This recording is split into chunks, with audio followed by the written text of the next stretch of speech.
دنیا کے اندر جتنے بھی شعبہ جات ہیں اور ان شعبہ جات سے جتنے بھی لوگ وابستہ ہیں، ان لوگوں کی کچھ نہ کچھ نشانیاں ہوتی ہیں۔ ہر محکمے کی اپنی ایک مخصوص گفتگو اور زبان ہوتی ہے۔ مختلف اداروں میں بولے جانے والے الفاظ مختلف ہوتے ہیں۔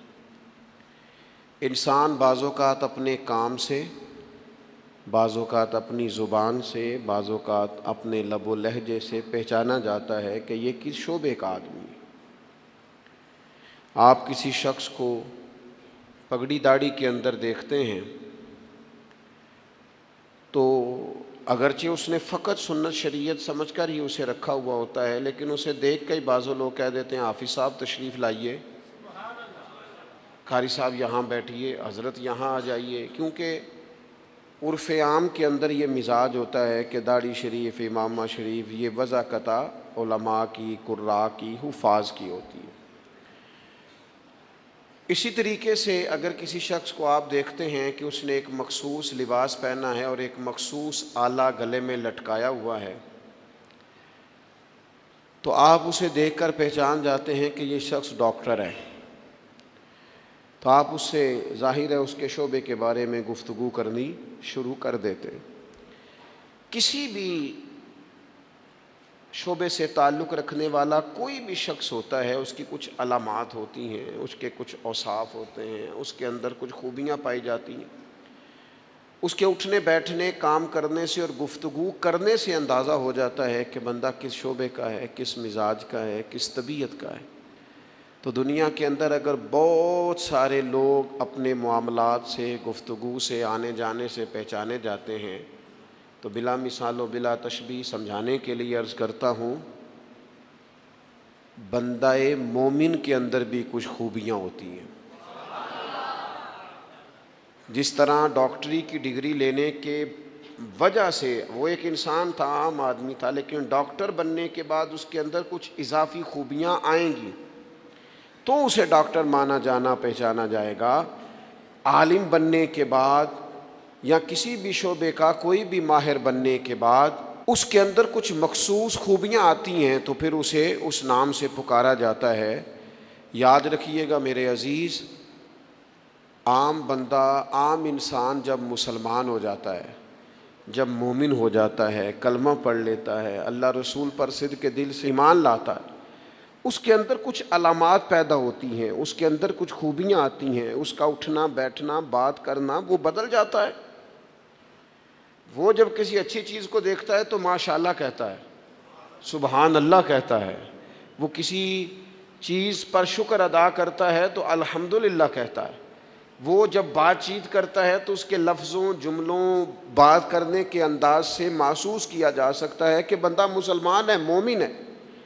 تو صاحب ایمان شخص وہ اپنی علامات سے پہچانا جائے گا، اگرچہ صبح قیامت تو یہ دیکھا جائے گا کہ اس کے اندر ایمان کتنا تھا، گہرائی کتنی تھی، لیکن روزمرہ کے معاملات کے اندر اسے خود بھی سمجھنا چاہیے، خود بھی اپنا اسے محاسبہ کرنا چاہیے کہ میرے اندر ایمانداری کتنی ہے اور میں مومن کتنا ہوں، اس بات پر اسے غور کرنا چاہیے۔ قرآن مجید کی مختلف آیات کے اندر اللہ تعالیٰ نے صاحب ایمان لوگوں کی علامات کو اور نشانیوں کو بیان فرمایا ہے۔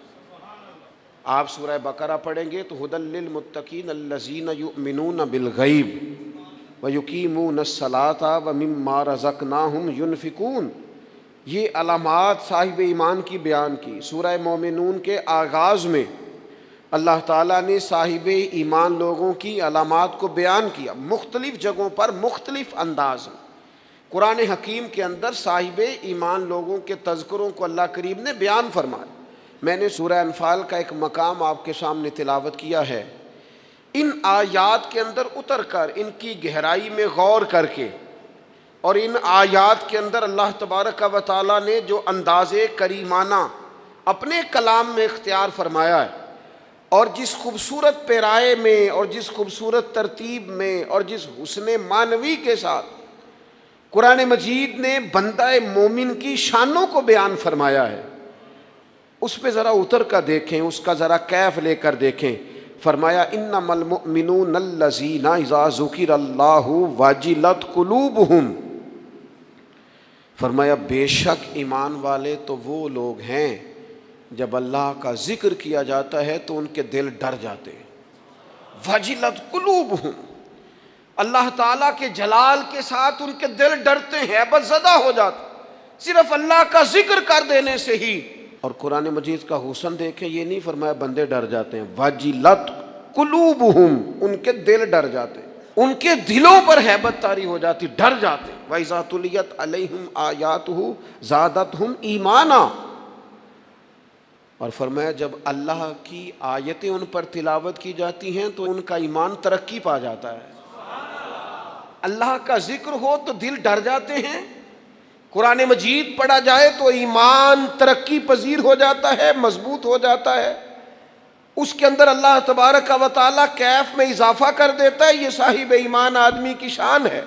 اور فرمایا یہ لوگ کون ہیں؟ وَعَلَىٰ رَبِّهِمْ يَتَوَكَّلُونَ، یہ وہ لوگ ہیں جو بھروسہ اپنے رب پر کرتے ہیں، ساری امیدیں ساری آرزویں اپنے مالک سے وابستہ کرتے ہیں، ان کا سارے کا سارا اعتماد اپنے مالک کریم پر ہوتا ہے. یہ مومنوں کی شان ہے. اور پھر ارشاد فرمائے الذین یقیمون الصلاۃ ومما رزقناہم ینفقون، یہ وہ لوگ ہیں جو نماز قائم کرتے ہیں اور جو کچھ ہم نے انہیں دیا ہے اس میں سے اللہ کی راہ میں خرچ کرتے ہیں. ایک تو ان کے دل ڈر جاتے ہیں اللہ کے ذکر سے، دوسرا یہ کہ جب قرآن مجید کی آیات تلاوت کی جاتی ہیں تو ایمان ترقی پاتا ہے، تیسرا یہ کہ یہ لوگ اپنے رب پر بھروسہ کرتے ہیں، چوتھا یہ کہ نماز کو قائم کرتے ہیں. الذین یقیمون الصلاۃ، نماز قائم کرتے ہیں اپنے ظاہری اور باطنی تمام آداب کے ساتھ، نماز پابندی سے ادا کرتے ہیں. وَمِمَّا رَزَقْنَاهُمْ يُنْفِقُونَ، اور جو ہم نے ان کو دیا ہے اس میں سے خرچ کرتے ہیں ہماری راہ میں. اللہ کریم نے فرمایا یہ جو 5 علامتیں ہیں، 5، اللہ تعالیٰ کا ذکر ہو تو دل ڈر جائے، وَإِذَا تُلِيَتْ عَلَيْهِمْ آيَاتُهُ زَادَتْهُمْ ایمانا، قرآن پڑھا جائے تو ان کا ایمان ترقی پا جائے، وَعَلَىٰ رَبِّهِمْ يَتَوَكَّلُونَ، اپنے رب پر بھروسہ کریں. الَّذِينَ يُقِيمُونَ الصَّلَاةَ، وہ لوگ جو نماز قائم کرنے والے ہوں، وَمِمَّا رَزَقْنَاهُمْ يُنْفِقُونَ، اور جو ہم نے انہیں دیا ہے اس میں سے ہماری راہ میں خرچ کرنے والے ہوں. فرمایا جن لوگوں کے اندر یہ 5 علامتیں پائی جائیں گی، اولئک ھم المؤمنون حقا، فرمایا یہ سچے مومن ہیں. کرتے پھریں اپنے حساب سے لوگ تشریح نکالتے پھریں کہ میرے سے اچھا مسلمان کون ہوگا، لیکن رب کا قرآن کہتا ہے اپنا محاسبہ کر کے دیکھ لو، اس کا ذکر ہو تو دل ڈرتا ہے. اپنا محاسبہ کر کے دیکھ لو، قرآن کی آیتیں پڑھی جائیں تو ایمان میں ترقی ہوتی ہے. اپنے آپ سے پوچھ لو رب پر بھروسہ کتنا ہے، اپنے آپ سے سوال کرو نماز قائم کرنے میں تمہارا معیار کیا ہے. یہ دیکھو کہ تم اللہ کے راہ میں خرچ کرنے کے معاملے میں کتنے سخی واقع ہوئے ہو. اگر یہ 5 باتیں پائی جاتی ہیں تو اولئک ھم المؤمنون حقا، میرا رب فرماتا ہے یہ وہ سچے مومن ہیں جنہیں رب سچا مومن فرماتا ہے.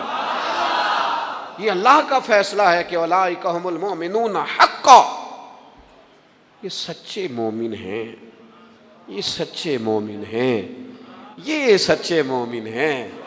اللہ کہتا ہے یہ ہیں جو میں تمہیں بتا رہا ہوں، یہ ہیں میرے بندے، یہ سچے مومن. یا اللہ تو انہیں کیا دے گا، کیا عطا کرے گا جب تو کہہ رہا ہے کہ اولئک ھم المؤمنون حقا، یہ سچے. یہ قرآن مجید کا مزہ تو لو یار کتنا زیادہ ہے. یہ سچے مومن ہیں، یا اللہ تو کیا دے گا انہیں. فرمایا لہم درجات عند ربہم، ان کے درجے ان کے رب کے پاس ہیں. اس کا ایک معنی مفسرین نے یہ کیا ہے، یہ جو کہا نا لہم درجات عند ربہم، ان کے درجے ان کے رب کے پاس ہیں. مالک فرماتا ہے اس کا ایک معنی مفسرین نے یہ کیا، یہ تو تمہیں قیامت میں پتہ چلے گا کہ رب انہیں کیا کیا عطا فرمایا. لہم درجات عند ربہم، تمہیں کیا بتائیں اللہ انہیں کیا دے گا، ان کے درجے ان کے رب کے پاس ہیں. اس نے لکھ دیا ان کا اجر، طے کر دیا ان کا انعام۔ ان کے لیے مالک کریم نے اپنی رحمت سے فیصلے کر دیے کرم والے۔ ہاں تم اگر دنیاوی طور پر دیکھنا چاہو، تم اگر سمجھنا چاہو تو فرمایا وَمَغْفِرَةٌ وَرِزْقٌ کریم، ان کے درجے ہیں ان کے رب کے پاس، اور ان کے لیے بخشش ہے۔ جو خطائیں ہو گئیں بھول کے وہ اللہ معاف کر دے گا، ان کے لیے بخشش ہے۔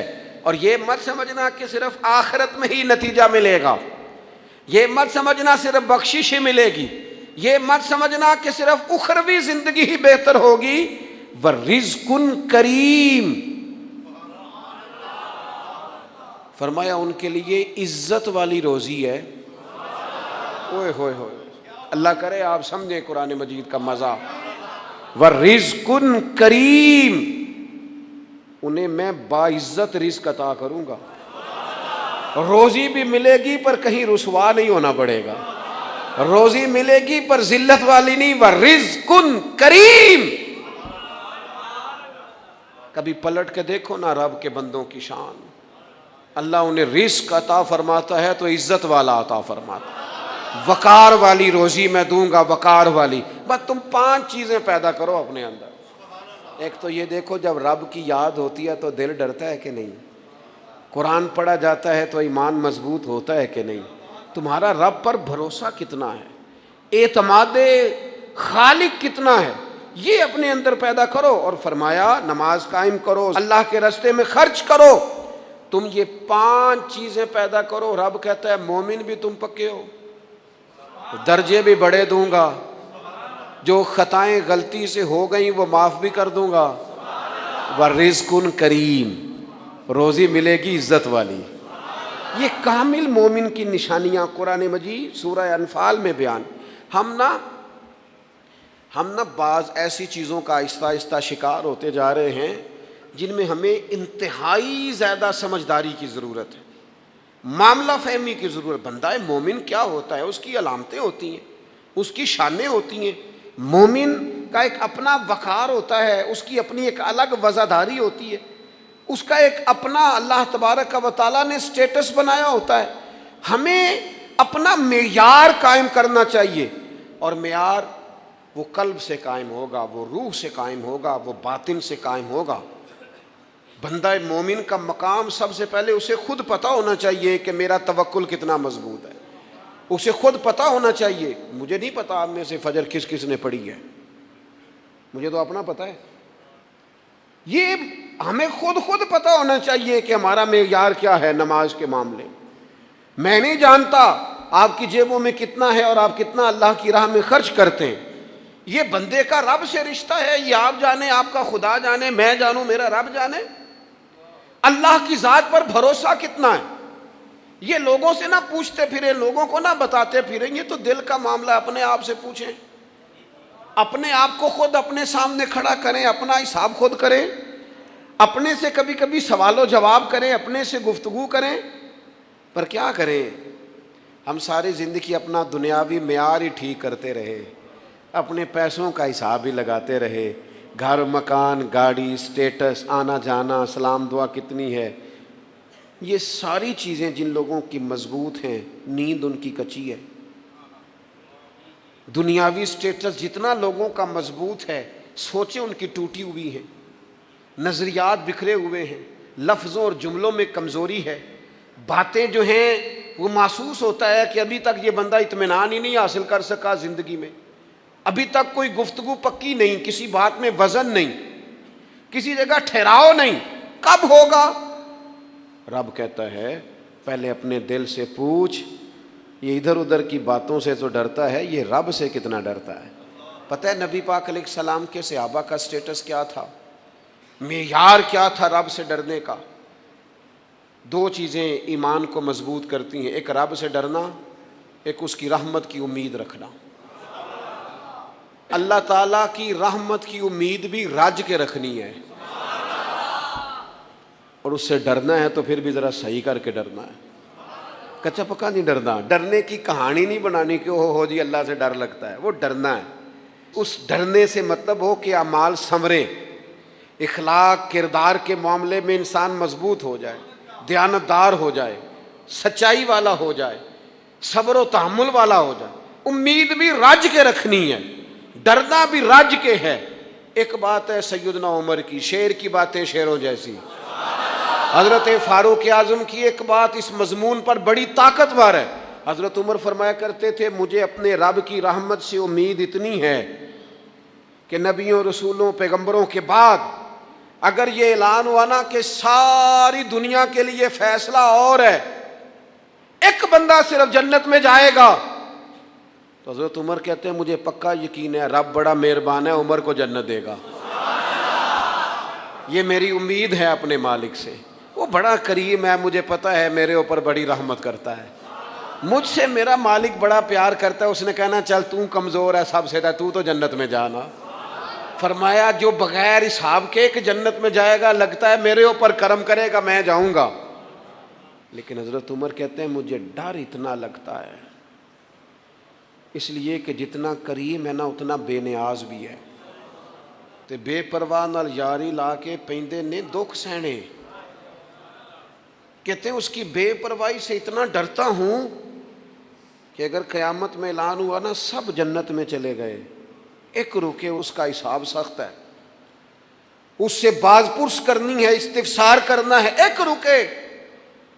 تو حضرت عمر کہتے ہیں مجھے ڈر لگتا ہے کہ وہ بندہ میں ہی ہوں گا جسے روک لیا جائے گا کہ تو ٹھہر پہلے تیرا حساب لمبا ہے۔ امید بھی رج کے اور خوف بھی رج کے۔ کچھ لوگ صرف خوف کا شکار ہیں، وہ بھی ٹھیک نہیں، کچھ نری امید ہی امید کی بات کرتے ہیں، ڈرتے نہیں۔ الایمان بین الخوف والرجاء، ایمان خوف اور امید کی درمیانی کیفیت کا نام۔ اپنے آپ کو دیکھیں، اپنے اوپر غور کریں، اپنے دل کا معیار چیک کریں۔ بندہ مومن کی کچھ علامتیں ہوتی ہیں، اس کی کچھ شانیں ہوتی ہیں، ان شانوں پر غور کریں۔ ہم نا جب تک اپنے باطن کو مضبوط نہیں کر لیتے، جب تک ہم روحانیت کی مضبوطی اپنے اندر پیدا نہیں کر لیتے، اور جب تک ہم روحانی طور پر طاقتور نہیں ہو جاتے، آپ لاکھوں روپے کا جوڑا پہن لیں اور آپ کا قد بڑا اونچا ہو اور آپ کا چہرہ بڑا روشن ہو، لیکن اندر اگر نور نہیں ہے نا میرے دوست، تو لوگ تو ہو سکتا ہے آپ کی فوٹو بڑے شوق سے کھینچیں کہ بڑا قد کاٹ ہے، لیکن آپ بے قرار ہیں۔ آپ کو پتہ ہے کہ اس مہنگے لباس کے اندر میرا دم گھٹ رہا ہے، آپ کو محسوس ہوتا ہے کہ اس کشادہ مکان کے اندر بھی مجھے بے قراری محسوس ہوتی، آپ اپنے اندر ایک عجیب سی تکلیف محسوس کرتے ہیں، لیکن اگر آپ کا باطن مضبوط ہو جائے، اللہ پہ بھروسہ ہو جائے، زندگی اس کی بارگاہ میں جھکنے والی ہو جائے، رسول پاک کے دروازے کی گدا بن کے بندہ جینا شروع کر دے، آپ یقین کریں سادے کپڑوں کے اندر بھی کئی دفعہ بندہ محسوس کرتا ہے یار میرا لباس تھوڑا سا سستا ہے، پر اللہ تعالیٰ نے جو مجھے ایمان عطا کیا ہے وہ سب سے زیادہ مہنگی چیز ہے، وہ سب سے زیادہ طاقتور چیز ہے۔ اپنے باطن میں خاص خصوصیات پیدا کریں، اپنے آپ کو ٹائم دیں، اپنی قلبی کیفیات پر زیادہ توجہ کریں۔ زیادہ مجھے فوٹو شوٹو کھینچنے کا زیادہ تجربہ نہیں ہے، مصروفیات زیادہ رہیں تو میں اس طرف نہیں آ سکا۔ تو ایک بچے نے مجھے، ایک دوست نے ایک دن بتایا کہ وہ تصویر کھینچنے کے بعد پھر اس پر کچھ کام ہوتا ہے تو فوٹو اور زیادہ سونی لگنے لگ جاتی ہے۔ اس نے بات کر دی، میں نے سن لی، وہ بات کر کے گزر گیا۔ تھوڑی دیر کے بعد مجھے کہنے لگا پریشانی ہے؟ میں نے کہا نہیں۔ کہنے لگا میں نے ایک سادی سی بات کی تھی، پتہ نہیں کوئی آپ تو کہیں کھو گئے، اس کے بعد میں نے دو چار باتیں کی ہیں پر آپ نے ہاں نہ ہی نہیں کی، توجہ نہیں کی۔ میں نے اسے کہا، میں نے کہا پتر تو آکھیا ہے فوٹو تے تھوڑی محنت ہو جائے تو سونی لگن لگ جاندی، تے میں سوچن لگ پیا جے بندہ تھوڑی جی محنت دل تے بھی کر لے، تھوڑی جی محنت نہ دل تے کریے تے جے کدے وہ سونا ہو جائے نا، پاک ہوویں تے پاک ہی ملدا ہی، تے بنا پاکوں پاک نہیں ملدا۔ سارے جسم دے دھون دے نالوں اکو تولا ہے ٹکڑا دل دا۔ اگر تھوڑی سی محنت روح پہ ہو جائے، تھوڑی سی اندر تھوڑی توجہ کرے، وہ اگر تھوڑا چمکدار ہو جائے نا، کچھ غلاظتیں، کچھ نفرتیں، کچھ قدورتیں، کچھ عداوتیں، کچھ تکبر، کچھ حسد، کچھ بددیانتیاں، کچھ یہ چیزیں تھوڑی نکل جائیں، آپ یقین کریں بڑا چمکدار ہو جائے دل، بڑا سونا ہو جائے، بڑا حسین ہو جائے، یہ باطن ٹھیک ہو جائے نا تو اللہ کی ساری مخلوق حسین لگنے لگ جاتی ہے۔ بندے کو نا کچھ عجیب سی کیفیات سے اللہ مالا مال کرتا ہے، اسے کوئی اللہ تعالیٰ ایسا انشراح صدر دیتا ہے، دل کو ایسا ٹھنڈا کرتا ہے، سکون نصیب ہو جاتا ہے۔ نبی اکرم نور مجسم شفیع معظم صلی اللہ تعالیٰ علیہ وآلہ وسلم سے پوچھا گیا، یا رسول اللہ ایمان کیا ہے؟ ایک کیفیت کا نام ہے نا، ایمان کی صورت تو نہیں ہوتی، ایمان کا روپ تو نہیں ہوتا، وہ مجسم شکل میں تو نہیں ہوتا، ایک باطنی کیفیت ہے نا۔ یا رسول اللہ صلی اللہ تعالیٰ علیہ وسلم آپ سب سے اعلیٰ، اس کا معیار آپ ہی جانتے ہیں، کریم بتا دیجئے، بندہ نوازی فرمائیے ایمان کیا ہے؟ تو نبی اکرم صلی اللہ تعالیٰ علیہ وسلم نے فرمایا، جب تمہاری نیکی تمہیں خوش کرنے لگے اور جب تمہارا گناہ تمہیں غمگین کرنے لگے تو مطلب یہ ہے کہ تم مومن ہو۔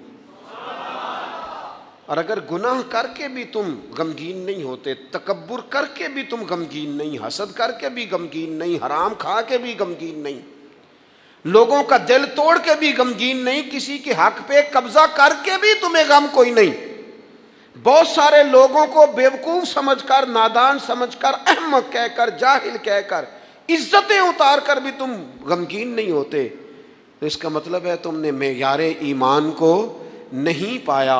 حضور فرمانے لگے نیکی خوش کرے اور گناہ تجھے غمگین کرے، آپ یقین کریں اب نہیں کرتا لوگوں کو گناہ غمگین۔ لوگ کسی بندے کا دل توڑ کے، اس کی عزت اتار کے، اسے پریشان کر کے، جھڑک کے کہتے ہیں، آیا تھا بندہ سنائیا میں نے چار، وہ تو نے گناہ کر کے اب تو بتا رہا ہے، کسی کو ڈانٹ ڈپٹ کے دل توڑ کے کہانیاں سنا رہا ہے، چلاکیاں کر کے اور تیزیاں دکھا کے، یہ تو بندہ مومن کی شان نہیں ہے۔ میرے کریم نے تو فرمایا نیکی تجھے سکون دے، اور جب تو گناہ کر کے غمگین ہو تو اس کا مطلب ہے تم مومن ہو۔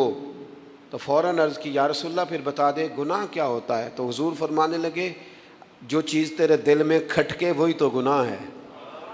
وہ جو چبھ رہی ہے نا، مومن کے دل میں غلطی چبھتی ہے، کھٹکتی ہے، اسے پریشان کرتی ہے یہ غلطی، اگر وہ چبھتی ہے تو پھر اس کا مطلب ہے وہ گناہ ہے۔ آج کل نا لوگوں نے گناہ کو گناہ سمجھنا چھوڑ دیا ہے۔ کسی نے کہا تھا جنوں کا نام خرد رکھ دیا، خرد کا جنوں، جو چاہے آپ کا حسن کرشمہ ساز کرے، آپ جو چاہیں نام رکھیں، جو آپ کی طبیعت آئے آپ وہ کام کریں، آپ اپنی مرضی سے نیکی اور بدی کا معیار قائم کر لیں، یہ ٹھیک نہیں ہے۔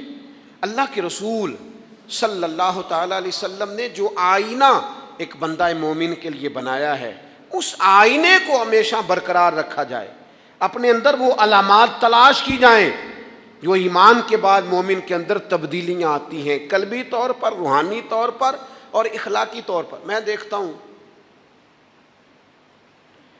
آج کل نا ہمارے ہاں سب سے زیادہ جس چیز کا فقدان ہے وہ محبت ہے۔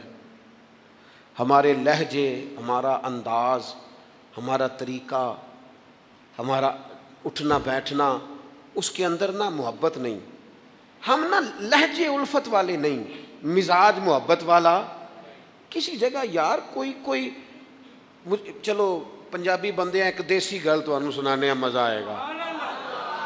وہ ایک جگہ نا کہیں ہم بیٹھے تھے ایک دفعہ، تو کسی شخص نے کسی سے کوئی لینی دینی تھی چیز، تو اس نے بات کی، تو آپ کو پتہ ہے وہ ریٹ لینے والا بہت زیادہ مانگ لیتا ہے اور دینے والا کوشش کرتا ہے صفر سے شروع کروں، نیچے سے ریٹ دیتا ہے۔ اس نے کوئی بات کی، ریٹ تھوڑا بتایا تو سامنے والا ناراض ہو گیا، کہنے لگا تو کس طرح دا بندہ ہے، کنج دی گل کی تھی۔ اب یہ جو ریٹ لگانے والا تھا اس نے بڑا حسین بات کی، وہ بندہ جواب میں بڑے غصے میں آ گیا، اس نے تلخ لب و لہجہ، لگتا تھا تھوڑی دیر کے بعد اٹھ پڑے گا، گریبان تامے گا۔ تو ہنس کے کہنے لگا یار وہ لینا دینا تے مقدر آندا ہے، گل تے پیار نال کر۔ او میں نہ جناب شاعر مزاج آدمی نہ کئی دفعہ پورا فدا ہو جاتا ہے، میرا دل کرے اس بندے کے ہاتھ چوم لو، اس نے کمال بات، اس نے کہا لینا دینا تے اوے گل تے پیار نال کر یار, 2 گھڑیاں دا بہن ہے, ذرا پیار سے بات کر. کیا ہو گیا تجھے؟ ملنے آئے ہیں, غنیمت جانی ہے مل بیٹھنے کو, جدائی کی گھڑی سر پر کھڑی ہے, ابھی الارم بجے گا اٹھ کے تو اپنے گھر میں اپنے گھر. او بات تو پیار سے کر, او بول تو محبت کے ساتھ. سودا دینا بیچنا لینا الگ بات, او تو بولا تو ٹھیک کر, تیرا لہجہ تو ٹھیک ہو, تیری گفتگو تو ٹھیک ہو. لو سنو نا کیا کہا مدینے والے محبوب نے, کیا بات ہے میرے کریم رسول کی.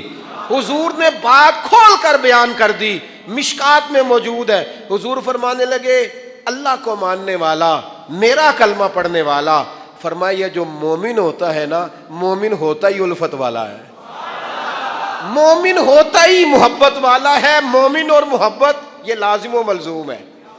مومن اور محبت یہ ایک چیز کے 2 نام ہیں. حضور فرمانے لگے, مشکات میں حدیث ہے, فرمایا مومن ہوتا ہی محبت والا ہے. فرمایا اس بندے میں کوئی خیر ہی نہیں, نہ کسی سے پیار کرے نہ کوئی اس سے پیار کرے. جو نہ پیار کرے نہ اس سے پیار کیا جائے, اس میں خیر ہے ہی کوئی نہیں. مومن جو ہے نا, مومن وہ پیار کرتا بھی ہے اور مومن سے پیار کیا بھی جاتا ہے. اپنی زندگی کو تلخی, مومن کی شان نہیں تلخ تلخ رہنا, ناراض ناراض رہنا, بے چین سا رہنا, ہر وقت شکوے کرنے, ناراض وقت گزارنا, ہر وقت کوئی نہ کوئی اعتراض کا دروازہ کھول کے رکھنا, ہر وقت کوئی نیا شکوہ, کوئی نئی بات کھول کے رکھنا. اس سے نکل آؤ یار. پیار جو ہوتا ہے نا وہ دنیا کو سنوار دیتا ہے. محبت جو ہوتی ہے نا اس کے اندر بڑا مزہ ہوتا ہے, اس میں بڑا کیف ہوتا ہے. اس لیے اپنے لہجوں سے تلخیوں کو نکالیں. ہمارے ہاں نا ایک بہت بڑا مسئلہ ہے, بالخصوص ہم جو صوفیاء کی جماعت ہے نا, اس میں بعض لوگوں کا خیال ہے کہ میں نا فلاں درود پاک پڑھوں گا تو نبی پاک کے قریب چلا جاؤں گا. کوئی شک نہیں, درود پڑھنے سے حضور کا قرب ملتا ہے.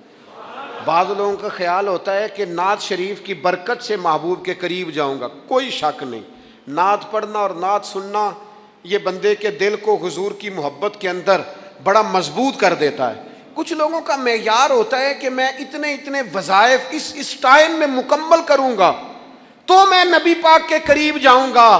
تو حضور نے تو خود بتا دیا میرے قریب کون ہے. درود پاک پڑھنے والے کو بھی قریب بیان کیا حضور نے. جہاد کرنے والا, عبادت کرنے والا, ریاضت کرنے والا, دین کی خدمت کرنے والا, یہ سب حضور کے قریب ہیں.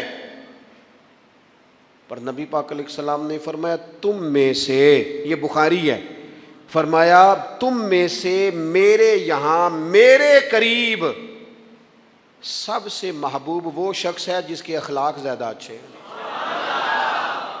جس کا رویہ لوگوں کے بارے میں ٹھیک ہے, جس کی نیتیں, ارادے, لہجے لوگوں کے حق میں نرم ہے, وہ میرا محبوب ہے. حضور فرماتے ہیں میرا محبوب ہے, میرا وہ پیارا بندہ ہے, وہ میرا محبوب ہے امتی. تو حضور کا محبوب بننے کا بہترین طریقہ یہ ہے کہ اپنا اخلاق ٹھیک کیا جائے. ایک بات اور کرنی ہے, جو دور میرا اور آپ کا دور ہے نا, یہ تیز لوگوں کا دور ہے, چالاک لوگوں کا دور ہے. لوگ ایسی بات سناتے ہیں کہ بندہ حیران ہو جاتا ہے. چالاک مزاج, تیز طبیعت. میں نے اپنی زندگی میں بڑے بڑے تیز لوگ ناکام ہوتے دیکھے اور بڑے بڑے بھولے بندے سیدھے سادے. لیکن ان لوگوں کو اللہ تعالیٰ نے اتنا نوازا ہے, اتنا کرم فرمایا ہے. لو سنو, ترمذی ہے, نبی اکرم صلی اللہ تعالیٰ علیہ وسلم نے فرمایا جو مومن ہوتا ہے نا وہ بھولا بھالا ہوتا ہے اور شرافت والا ہوتا ہے. بلکہ ایک حدیث میں تو حضور فرماتے ہیں مومن اتنا بھولا ہوتا ہے کہ سامنے والا اسے بیوقوف سمجھنے لگ جاتا ہے, اس کا خیال ہوتا ہے اسے تو عقل ہی کوئی نہیں. مومن بھولا بھالا. اور ایک حدیث میں یہ بھی لفظ ہیں کہ جنت میں اکثر بھولے بھالے لوگ جائیں گے.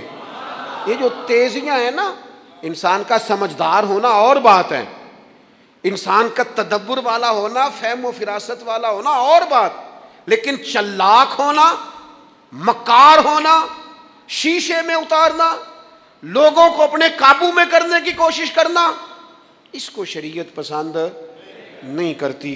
تو نہ بندوں کو چلاکی کر کے قابو نہ کر, محبت سے قابو کر, اخلاق سے قابو کر. تو اپنے انداز بڑی بڑی عجیب داستان سرائی کر کے لوگ دنیا کو جیتنا چاہتے ہیں، اس سے انسان کے اندر کمزوری آتی ہے۔ کچھ جگہ ایسی ہوتی ہیں جہاں تیزیاں، مجھے ایک بات میرا بڑا دل کر رہا ہے، کر لوں، ٹائم تھوڑا رہ گیا ہے۔ حضرت خواجہ معین الدین صاحب چشتی رحمۃ اللہ علیہ نا، خواجہ قطب الدین صاحب بختیار کاکی رحمۃ اللہ علیہ سے ملنے کے لیے یہاں آئے، دلی میں اپنے مرید سے ملنے۔ سب لوگوں سے ملاقات ہوئی تو ایک شخصیت ایسی تھی جن سے خواجہ صاحب کا خیال تھا ملاقات ہوگی، لیکن ملاقات نہ ہو سکی۔ خواجہ صاحب خود ملنے چلے گئے، وہ بھی کوئی دینی تعارف رکھتے تھے۔ آپ نے فرمایا ملنے کیوں نہیں آئے؟ وہ کہنے لگے کیسے ملنے آتا، یہاں میرا بڑا روب تھا، مجھے لوگ جانتے تھے، لیکن آپ نے قطب الدین کو یہاں بٹھا دیا ہے، سب لوگوں کی توجہ ہی ان کی طرف ہو گئی ہے، تو میں کیسے ملنے آتا؟ خواجہ معین الدین صاحب رحمۃ اللہ علیہ خواجہ قطب صاحب سے فرمانے لگے بیٹے کسی کا دل توڑ کے کام نہیں کیا جاتا دین کا، تو سامان باندھ چلے، تو میرے ساتھ اجمیر چل، دلی رہنا ہی نہیں۔ انہوں نے کہا حضور جو حکم ہو۔ انہوں نے سارا سامان سمیٹا، اونٹوں پہ رکھا، روانگی ہونے لگی۔ جب دلی سے باہر نکلے نا شہر سے، تو سارا شہر امڑ آیا، حتیٰ کہ بادشاہ وقت بھی منتیں کر رہا ہے، لوگ رو رہے ہیں حضور خواجہ قطب کو نہ لے کے جانا۔ اس شخص کے درد نے پورے شہر کو درد والا بنا دیا، اس کی تہجد کے وقت کی دعاؤں نے بڑے لوگوں کو مسلح پہ کھڑا کر دیا ہے۔ اس شخص کا اللہ پر بھروسہ بڑے لوگوں کو ایمان کو تقویت دیتا ہے۔ حضور مہربانی کریں نہ لے کے جائیں۔ اتنے سارے لوگ رونے لگے اور رنگ اور ہو گیا۔ تو حضرت خواجہ معین الدین صاحب فرمانے لگے پتر سامان اتارو، مصلی بچھاؤ، دلی میں رہنا ہے۔ یہ بھی ایک پیغام ہے، اسے بھی آپ نے یاد رکھنا ہے۔ تو خواجہ قطب الدین صاحب کہنے لگے حضور آپ نے فرمایا تھا کسی کا دل توڑ کے نہیں رہنا۔ فرمانے لگے اتنے سارے لوگوں کا دل ٹوٹنے سے بچاتے بچاتے کسی ایک کا ٹوٹ بھی جائے تو خیر ہے۔ اب کسی ایک کا دل بچاتے ساری دنیا کا دل توڑ دیں، اللہ کرے آپ کو اس بات کی بھی سمجھ آئے۔ ہم نا بعض اوقات کسی ایک کا دل بچاتے، ایک کا، صرف اپنا گھر بچاتے ساری دنیا توڑنے لگے ہو، صرف ایک شخص کی رضا کی خاطر ساری دنیا کو توڑ دو گے۔ ایسا نہ کرنا اپنی زندگی میں۔ یہ مت دیکھنا کہ کسی ایک دو تین بندوں کے نفع کے لیے امت کا، قوم کا، ملت کا نقصان کر دو، یہ کام کبھی نہ کرنا۔ ذاتی مفادات کو ہمیشہ چھوڑ کے قومی، دینی اور ملی مفادات کو مقدم رکھنا۔ جو لوگ قومی مفادات کی بات کرتے ہیں نا، وہ لوگ دنیا کے اندر خیر بانٹا کرتے ہیں، لیکن ہم اکا دکا چند ایک لوگوں کی خوشنودی کے لیے پوری ملتوں کو تباہ کرتے ہیں، یہ کام کبھی نہ کرنا۔ اللہ ہمیں سمجھنے کی توفیق عطا فرمائے۔ نبی پاک صلی اللہ تعالی علیہ وسلم نے فرمایا زیادہ نہ ہنسا کرو، زیادہ ہنسنے سے دل مردہ ہو جاتا ہے، زیادہ نہ ہنسا کرو۔ الجھے ہوئے لوگوں سے گریزہ نہ ہوا کر، حالات کی قبروں کے یہ کتبے بھی پڑھا کر، حالات کی قبروں کے یہ کتبے بھی پڑھا کر، ہر وقت کا ہنسنا تجھے برباد نہ کر دے۔ تنہائی کے لمحے ہوں تو کبھی رو بھی لیا کر، زیادہ نہیں ہنسنا۔ ساری قوم کو لگا نہیں دیا شغل میلے پہ، ہمارے بچے اکٹھے بیٹھ کے کیا کرتے ہیں؟ صرف ہنستے ہی تو ہیں۔ کون سی حکمت کی بات ہوتی ہے ہماری مجالس میں؟ کون سی تقوی کی بات ہوتی ہے؟ ساری زندگی شغل میلہ بنا لیا ہم نے۔ یہ دل سخت کرتا ہے ہنسنا۔